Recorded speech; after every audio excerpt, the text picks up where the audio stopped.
আরে কি সর্বনাশে কাণ্ড! ও গিন্নি, ঘরের চাল তো দেখছি ফুটো। অনেকবারই তো বলেছি বর্ষা আসার আগে ঘরটা সারিয়ে নাও। তখন তো আমার কথা এই কান দিয়ে শুনে ও কান দিয়ে বের করেছো। এবার বোঝো ঠেলা, সকাল থেকেই মুষলধারে বর্ষা শুরু হয়েছে। অল্প কটা চাল ছাড়া ঘরে আর কিচ্ছুটি নেই। ও সে পরে দেখা যাবে, আগে চারটে খেতে দাও দেখি। যদি এভাবে কিছুদিন বর্ষা পড়তে থাকে তবে তো বাজারের কোনো দোকানও খোলা থাকবে না। তখন কি করবে? কাল থেকে আকাশটা যখনই ছায়া দিয়েছে তখন থেকেই বলছি বাজার থেকে সবজি সহ প্রয়োজনীয় কিছু জিনিস নিয়ে এসো। তোমার তো সেদিকে কোনো কানই নেই। যাচ্ছি যাচ্ছি গিন্নি, আর বেশি বকাঝকা করো না। এই এক্ষুনি বের হলাম বলে। মিনা, রবি, এরা কই? কি আনন্দ হচ্ছে রে দাদা, তাই না? কতদিন পর বৃষ্টিতে ভিজছি। হ্যাঁ রে বোন, আমার তো মনে হচ্ছে আজ সারাটা দিন বৃষ্টিতে ভিজি। আরে কি করছিসটা কি তোরা?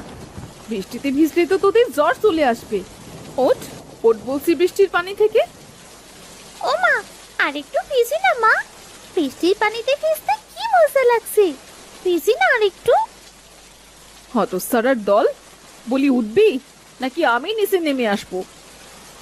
দাদা রে, চল উঠে যাই। মা কিন্তু রেগে যাচ্ছে।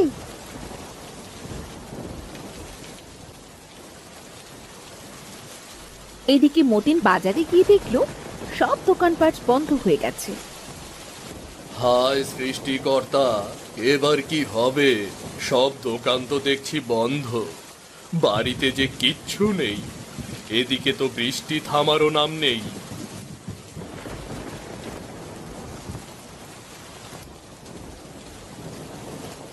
মতিন্দা যে, তাই বৃষ্টি মাথায় এভাবে আনমনে হেঁটে এত কি ভাবছো গো দাদা তুমি? শিবুদা, বাজারে এসেছিলাম সবজি সহ প্রয়োজনীয় জিনিস কিনতে, কিন্তু দেখছি একটা দোকানও খোলা নেই। এদিকে বাড়িতেও যে কিচ্ছু নেই। আরে কি বলছো তুমি? ওই পাড়ার হরিশের কাছে শুনলাম বৃষ্টি নাকি এভাবে টানা 7 দিন থাকবে। সর্বনাশ করেছে, বাড়িতে ছোট ছোট বাচ্চা। আমরা না হয় না খেয়ে থাকলাম, তবে ওরা কি খাবে?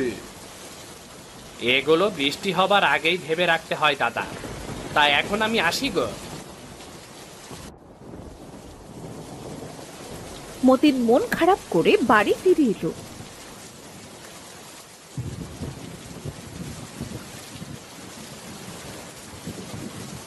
কি গো, মনটা অমন খারাপ কেন? বাজার সদাই কই? কিছুই তো নেই তোমার হাতে। গিন্নি, সব দোকান বন্ধ, বাজারের কোনো দোকান খোলা নেই। শুনলাম টানা 7 দিন ধরে বৃষ্টি হবে। কে কি অলক্ষণে কথা বলছো? এই 7 দিন না খেয়ে বাচ্চারা থাকবে কি করে? সব তোমার জন্য, তোমার আলসামির জন্যই আজ এই অবস্থা। কোনো কিছুতেই তোমার কোনো আগ্রহ নেই। ক্ষমা করে দাও গিন্নি, আসলে আমি বুঝতে পারিনি এমন ভারী বৃষ্টি শুরু হবে।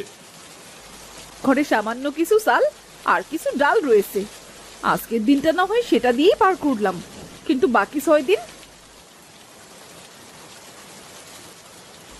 সেই দিনের মতো তারা চাল আর ডাল দিয়ে কোনো রকমে পার করলো। পরদিন যখন সকাল গড়িয়ে দুপুর, দুপুর গড়িয়ে রাত এলো, তখন বাচ্চারা বাবা মায়ের কাছে এসে বায়না করতে লাগলো। মা, ও মা, আমার খুব খিদে পেয়েছে মা, খেতে দাও না।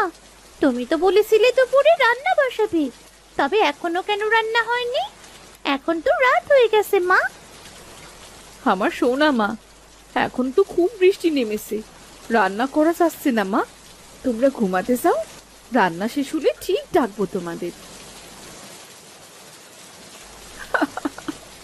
ছোট ছোট বাচ্চাদের মুখে এখন কি করে খাবার তুলে দেব? হায় সৃষ্টিকর্তা, আমাদের রক্ষা করো।